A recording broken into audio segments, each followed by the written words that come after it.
우리가 읽은 본문 말씀을 가지고 아침마다 새로우신 하나님, 아침마다 새로우신 하나님이라는 제목으로 함께 말씀을 나누고 은혜 받는 시간 갖기를 원합니다. 1914년 12월 어느 추운 겨울밤, 우리가 익히 잘 아는 발명왕 토마스 에디슨의 실험실에 거대한 폭발과 함께 화재가 발생한 적이 있다 그럽니다.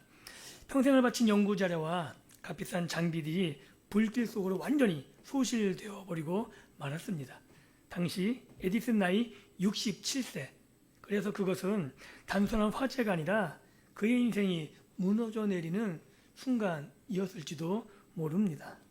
아들 찰스는 잿더미 앞에서 망연자실해 있는 아버지를 찾았습니다. 걱정이 됐겠죠. 왜냐하면 모든 것을 잃어버린 아버지의 실망감을 아들은 이해했을 것입니다. 그런데 불타는 건물을 바라보던 에디슨의 입에서 뜻밖의 말이 흘러나옵니다. 재앙에도 가치가 있구나.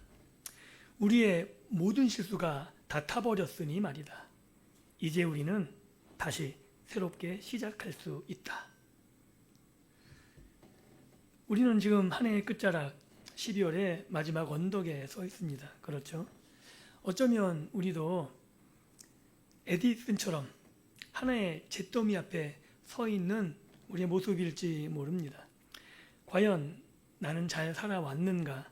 라는 질문 앞에 성취보다는 못한 일에 대한 아쉬움들, 지키지 못한 약속들, 그리고 해보고 싶었던, 이루고 싶었던 꿈에 대한 그런 잔해들이 더 크게 보일 수 있습니다. 그러나 에디슨이 잿더미 속에서 새로운 시작을 보았듯이 하나님께서는 우리에게 절망이 아니라 아침을 보라 라고 말씀하십니다. 밤이 아무리 깊고 어두워도 창조주 하나님께서는 반드시 태양이 떠오르게 하셨습니다. 그렇죠? 우리가 매일마다 아침을 목격하고 있지 않습니까? 지구가 멈추지 않고 돌고 돌아서 아침이 오는 것은 우리의 의지가 아닙니다. 우리의 노력과 우리의 과학의 발전이 지구를 돌게 하는 것이 아닙니다. 우주를 보면 너무 신기해요. 그냥 떠 있잖아요. 그리고 한치의 오차 없이 돌아갑니다. 이것은 온 우주를 붙드시는 하나님의 성실하심이 계시기 때문입니다. 그래서 우리가 함께 나눌 설교 제목이 아침마다 새로우신 하나님입니다. 우리가 2025년이라는 한 해를 보내고 2026년의 새해를 맞이할 수 있는 근거가 바로 타버린 과거에 있는 것이 아니라 아침마다 새로우신 하나님의 성실하심에 있는 겁니다.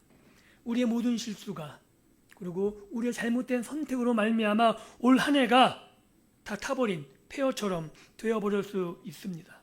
그러나 그 자리에 하나님께서 부어주시는 은혜가 있음을 믿을 수 있기를 예수님의 이름으로 축복합니다.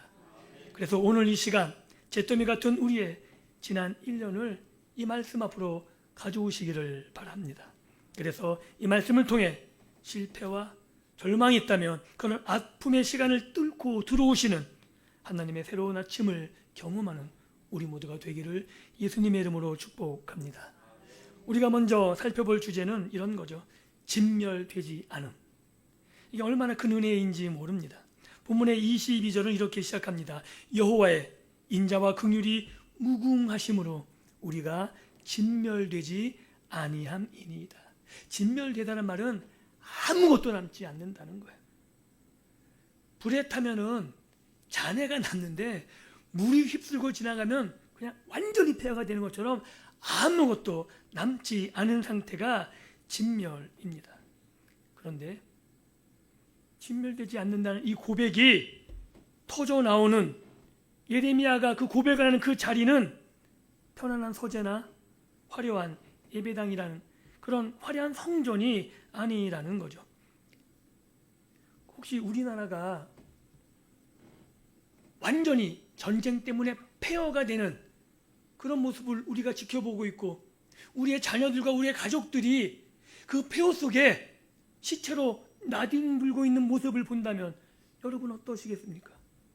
그것이 곧 앞으로 닥칠 일이라면 너무나 끔찍하지 않을까요? 예레미야가 보고 있는 환상이 그런 겁니다. 성전이 무너지고 전쟁으로 모든 것들이 폐허가 된 상태, 그것을 예레미야가 바라보고 있는 거죠. 그리고 남은 자들이 다 포로로 끌려가는 절망의 한복판에서 예레미야가 고백하고 있는 겁니다. 세상은 이렇게 말했을 거예요. 주변의 모든 나라들이 조롱하며 말했을 겁니다. 야, 너희는 이제 끝났어. 너희는 하나님이 없어. 너희 하나님이 어디 계셔? 라고 조롱하며 이스라엘에게 손가락질했을지 모릅니다. 그 순간에 예레미야의 고백을 들어보십시오. 진멸되지 않았습니다. 과연 어떻게 이것이 가능할까요? 마치 거대한 지진이 휩쓸고 간 폐허 한가운데 일본의 관동 대지진처럼 모든 것이 다 무너지고 수많은 시체들이 나들고 있는 그 한복판에 내 몸이 하나도 상하지 않고 서 있다면 놀라운 기적이 아닐까요? 이것이 바로 예레미야가 느낀 전율이라고 말할 수 있는 거죠. 야, 내 옆에 지진이 나고 내 앞뒤에 건물이 무너지고 땅이 솟고, 그런데 나는 다치지 않았어. 나는 아무 손해도 입지 않았다고 말하면 믿을 사람이 있을까요? 아마 아무도 믿지 못할 겁니다. 예레미야가 지금 그러고 있는 거거든요. 그래서 우리는 이렇게 물어보아야 합니다. 어떻게 이게 가능할까? 어떻게 이런 일이 있을 수 있냐라는 거죠. 그런데 예레미야는 오늘 본문에서 그 이유를 이렇게 고백합니다. 여호와의 인자하심 때문이다. 여호와의 인자와 긍휼하심 때문에 우리가 전쟁의 폐허 속에서 모든 것이 무너지는 그 환경 가운데 진멸되지 않는다라고 말합니다. 선지자는 그 가운데 알고 있는 거죠. 이것이 선지자인 나의 의로움이나 이스라엘 남은 자의 의로움이나 어떻게 하나님 앞에 의로운 자들이 남았기 때문이 아니라 오직 여호와의 인자하심 때문에 우리가 진멸되지 않고 남을 수 있었다라고 말하는 거죠. 여기서 예레미야가 고백한 여호와의 인자하심, 보통 우리가 인자하심, 자비하심이라고 번역된 이 헤세드라는 의미는 그냥 우리가 알고 있는 자비 정도가 아닙니다. 불쌍히 여기는 마음, 아니면 사랑하는 긍휼, 그 정도가 아니라 이 헤세드, 이 사랑에는 단서가 붙어 있어요. 한번 따라해 보시겠습니다. 언약적 사랑. 네, 이건 저하고 설교 드리면서 계속 나올 단어예요. 사랑은 사랑인데 하나님의 언약에 근거한 사랑이라는 거죠. 이스라엘은 하나님의 선택받은 이후에도 계속 실패하고 계속 반역하고 계속 언약을 깨트립니다. 그런데 하나님과 이스라엘 사이에 맺은 언약이 한 번도 깨진 적이 없습니다. 아십니까? 이스라엘은 반역해서 계속 깨트리는데 그럼에도 불구하고 그 언약이 깨지지 않은 단 하나의 이유, 그것은 그 언약을 하나님이 붙잡고 계셨기 때문입니다. 그 사랑을 헤세드라고, 하나님의 언약적 사랑이라고 성경은 말하고 있는 겁니다. 하나님께서 이스라엘과 맺은 언약, 내가 너를 내 백성 삼고 내가 너를 내 자녀 삼겠다는 그 하나님의 언약적 사랑 때문에 자격 없는 자를 끝까지 붙잡고 계신 겁니다. 이것이 오늘 우리에게 위로이고 우리에게 소망이 되는 겁니다. 하나님과 맺은 언약을 늘 깨뜨리는 것은 이스라엘이었지만 하나님께서 붙잡고 놓지 않으셨기 때문에 그 언약적 사랑 때문에 예레미야는 확신할 수 있는 거죠. 우리가 진멸되지 아니함입니다. 그리고 이 하나님의 언약적 사랑은 이스라엘의 완전한 실패 속에서도 끊어지지 않고 무너지지 않습니다. 왜냐하면 그 사랑이 십자가의 복음과 연결되기 때문이죠.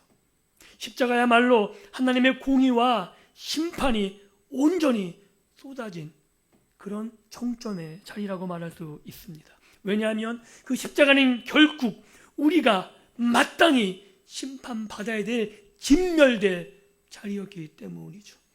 모든 인간이 반역 때문에 하나님 앞에 저주받고 심판받아야 될 그 심판의 자리, 그 자리에 예수 그리스도께서 나 대신, 우리 대신 진멸되셨기 때문에 오늘 우리가 진멸되지 않는 겁니다. 그래서 시편 88편 기자는 하나님의 저주를 받으며 소망 없이 죽어가요.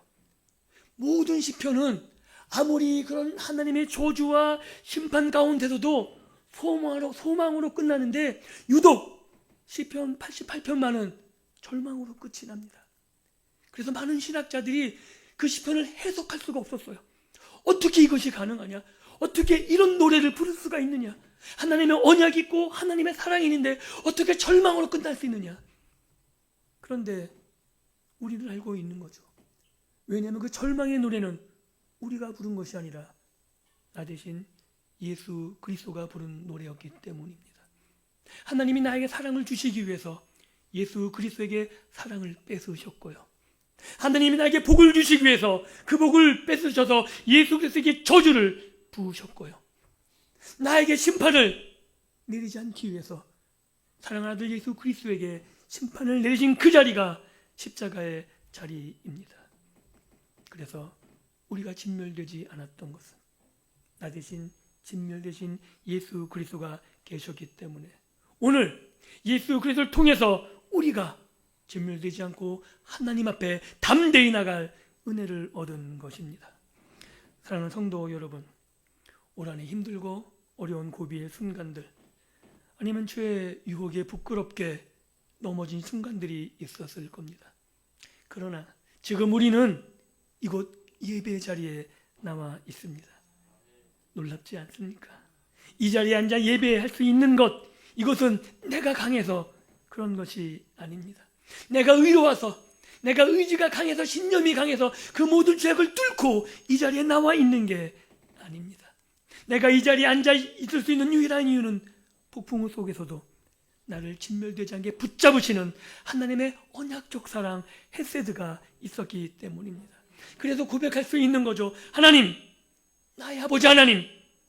이 고백이 오늘 우리가 예배 자리에서 하나님께 드릴 수 있는 고백입니다. 내가 예배자로 살아가는 것이 곧 하나님의 기적 같은 언약적 사람임을, 그리고 내가 매일마다 하나님 앞에 담대히 나가 기도할 수 있는 것, 이것이 예수 그리스도의 은혜임을 깨닫고 이런 참된 복된 신앙으로 올 한 해도 굳건히 걸어갈 수 있기를 예수님의 이름으로 축복합니다. 그리고 이 예레미야 선지자는 하나님의 사랑을 또 다른 한 단어로 묘사합니다. 그것은 긍휼이라는 단어예요. 보통 우리가 생각하는 긍휼은 단지 불쌍히 여기는 측은지심, 보통 동양은 그런 개념이거든요. 그런데 성경에서 말하는 긍휼은 이거보다 훨씬 더 진하고 강합니다. 이게 좀 원어적으로는 여성의 자궁에서 유래된 단어입니다. 그렇기 때문에 이 히브리어로 긍휼이라 불리는 라임이라는 단어는 그냥 점잖은 위로, 측은히 여기는 마음, 이 정도가 아니죠. 어머니가 태중의 아이와 탯줄로 연결되어서 아이의 고통을 직접 느끼듯이 하나님께서 먼 우주에 그냥 방관하시는 것이 아니라 이 땅에서의 우리의 고통, 하나님의 백성, 하나님의 자녀의 고통을 당신의 내장 깊은 곳에서부터 함께 느끼신다는 의미를 담고 있는 게 긍휼입니다. 하나님이 알고 계신다는 거죠. 우리의 고통을 하나님 자신의 고통으로 알고 함께 하시는, 그것이 긍휼입니다. 여러분들 기억해 보시죠. 아픈 아이를 안고 밤새 별과 사투해 보신 적 있지 않으십니까?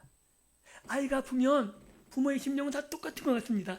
내가 아프면 좋겠는데 그러지 못해가지고 속상해하며 하루를 지내본 적이 얼마나 많으셨습니까? 자식의 고통이 어머니, 아버지의 내장 깊은 곳으로 전해져 오는 것 같은 그 모든 것들을 우리는 알고 있습니다. 그와 동일하게, 아니 그보다 더하게 하나님은 우리를 그렇게 사랑하십니다. 하늘 보좌에 계시지만 그곳에서 단지 심판자로서 통치자로서만 계시는 것이 아니라 낮은 곳에 친히 내려오셔서 우리의 고난에 동참하시며 오히려 그 고통을 먼저 지시고 고통성을 앞서 가시는 분이 하나님이시라고 성경은 말하고 있습니다. 예레미야 시대의 백성들은 전쟁과 공포 속에서 부모 잃은 아이처럼 떨고 있는 그런 모습이었을 거예요. 비명이 들리고 아무리 환상이라지만 그것이 얼마나 생생했을까요? 내 사랑하는 가족들, 내 사랑하는 아이들 눈앞에서 쓰러져가는 모습을 보는 선지자의 고통. 그런데 하나님이 예레미야에게 말씀하고 계신 겁니다. 내 긍휼이 무궁할 것이다. 내가 뱃속으로 낳은 너희들, 내가 언약 가운데 맺은 그 사랑을 내가 어떻게 잊겠느냐라고 예레미야에게 말씀하고 계신 겁니다.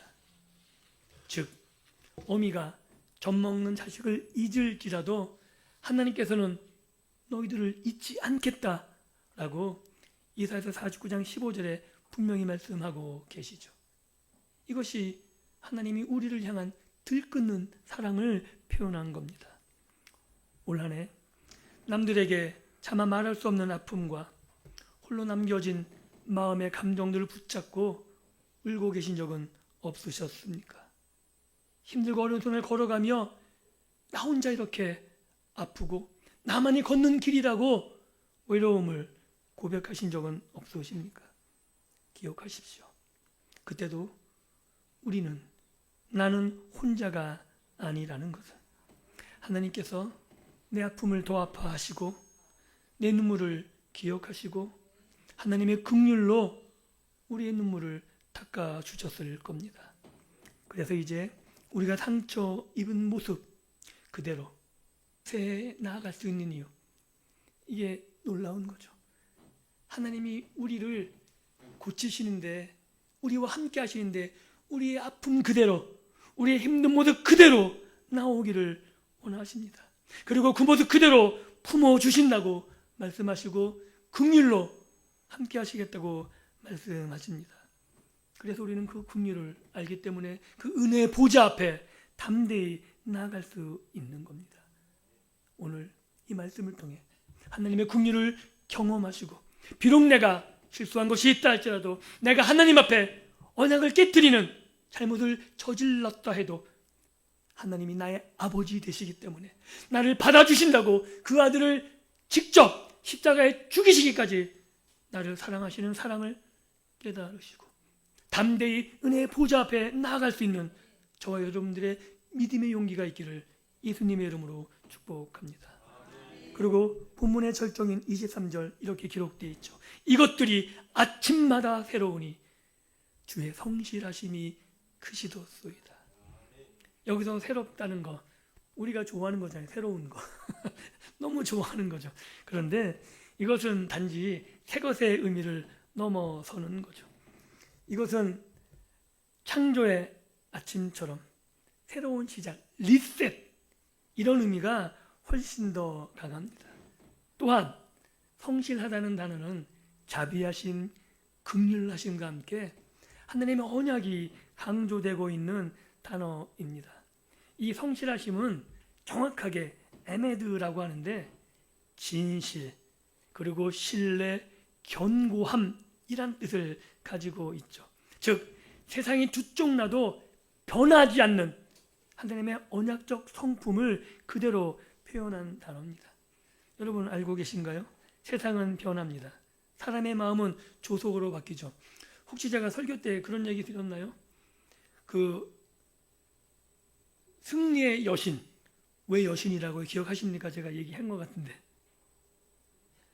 꼭 승리는 여신이에요. 남신이 아니라. 왜요? 변덕스러워서. 왜냐하면 얼로 튈지 모른다는 얘기를 하고 싶은 거예요. 그러니까 잘못된 고정관념이죠. 여자는 변덕스럽다. 남자는 안 그런가요? 근데 그 옛날 남자들이 그냥 갖다 붙인 거예요. 그냥 그렇게. 세상은 그렇게 변덕스럽죠. 그래서 내가 원하는 것을 얻고 싶을 때는 어떻게 해요? 알지 못한 신에게 그 신이 파워는 힘은 갖고 있는데 내게 해코지 못하게 그냥 달래는 거죠. 그게 우상 숭배 아닌가요? 굿하는 거고 점쟁이게 왜 찾아가요? 힘이 있는 걸 알겠는데 그 힘이 나에게 잘못될까 봐 그거 막으려고 찾아가는 거 아닙니까? 그런데 우리 하나님은 변하시지 않으십니다.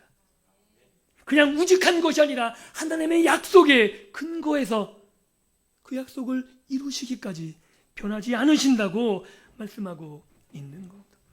하나님의 약속은 바위처럼 흔들리지 않습니다. 그 단단함이 단지 힘에 근거한 것이 아니라 하나님의 진리 위에 기초합니다. 하나님의 말씀하신 것에 근거해서 그 약속에 신실하시다고 성경이 기록하고 있는 겁니다. 이것이 하나님의 성실하심입니다. 그렇기 때문에 우리는 이렇게 말할 수 있는 거죠. 나의 과거, 나의 미래를 결정하는 것, 나의 실패, 그런 것이 꼬리처럼 따라다닐 거라 세상이 말하지만 우리는 담대하게 아니다 라고 말할 수 있어야 되는 겁니다. 내가 잘못된 게 꼬리표가 따라다니고 내가 한번 실수한 게 영원히 낙인되지 않는 유일한 근거, 이것은 내 실력과 내 능력과 내 가진 것에 기초한 것이 아니라 하나님의 인자하심과 하나님의 긍휼하심과 아침마다 새로우신 하나님의 성실하심이 나를 붙잡고 있기 때문에 내가 다시금 일어설 수 있는 것입니다. 어제 해가 졌듯이 우리의 실패나 우리의 잘못된 선택도 지나갈 것입니다. 오늘 뜨는 태양처럼 어제의 태양이 아닌 것처럼 우리의 믿음의 삶은 하나님이 붙잡으셔서 날마다 새롭게 될 줄 믿습니다. 그리고 하나님의 언약이 붙잡고 계시기 때문에 그 새로움을 기대하며 우리는 새로운 아침을 맞이할 수 있는 겁니다. 이처럼 하나님은 어제의 은혜를 재탕하지 않으십니다. 2025년 올해 쓰다 남은 은혜를 내년도에 주실 정도로 하나님은 부족하지 않으십니다. 내일 아침에만 맛볼 수 있는 한 번도 경험해 보지 못한 신선한 하나님의 자비와 은혜를 사모해 보십시오. 그리고 그것이 내일 나의 삶에 이루어지는 그 소망을 가지고 믿음으로 담대하게 하루하루 걸어갈 수 있기를 원합니다. 하나님은 이렇게 매일매일 우리를 위해 은혜를 준비해 두시는 겁니다. 태양이 단 하루도 거르지 않고 떠오르는 것처럼 하나님의 사랑도 하나님의 열심을 가지고 우리를 향해 추적해오는 추적자처럼 하나님의 은혜가 우리의 삶의 끝까지 쫓아오게 하실 겁니다. 그리고 이 약속은 예수 그리스도 안에서 온전히 완성된 거죠. 십자가에 죽으셔서 모든 것이 끝난 것 같았지만, 사단이 승리해 보이고 하나님의 약속이 완전히 깨어진 것 같았지만 아니요. 하나님께서 그 아들을 부활시키심으로 하나님의 약속이 온전히 성취됨을 우리는 경험했습니다. 십자가의 캄캄한 밤이 지난 후 부활의 새 아침을 맞았을 때 인류에게는 영원히 지지 않는 하나님의 은혜가 영원히 새로운 그런 아침이 시작된 거죠. 그리스도 안에서 그래서 우리는 매일 새로운 피조물로 눈을 뜨게 된 겁니다. 사도 바울 고백이잖아요. 새로운 피조물이라. 보라, 새 것이 되었도다. 이것이 우리의 감격에 터쳐나오는 외침이 될 수 있기를 예수님의 이름으로 축복합니다.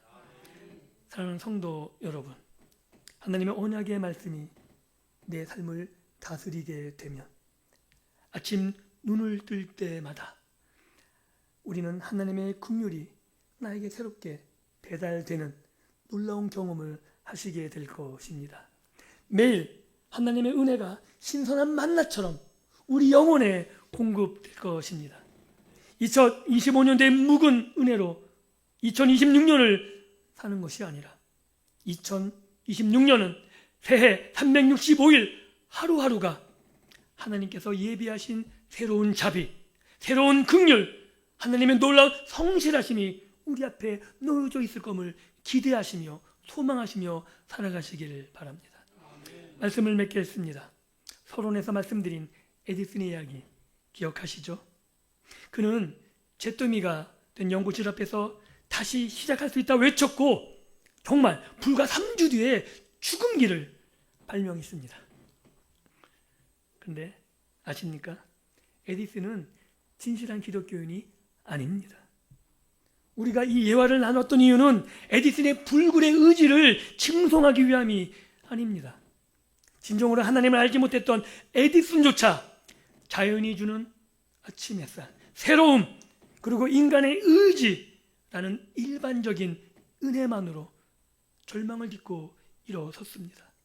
그렇다면 하물며 만왕의 왕, 창조주 되신 하나님을 아버지라고 부르는 우리의 삶, 우리의 모습, 언약 백성인 나의 삶은 어떠해야겠습니까?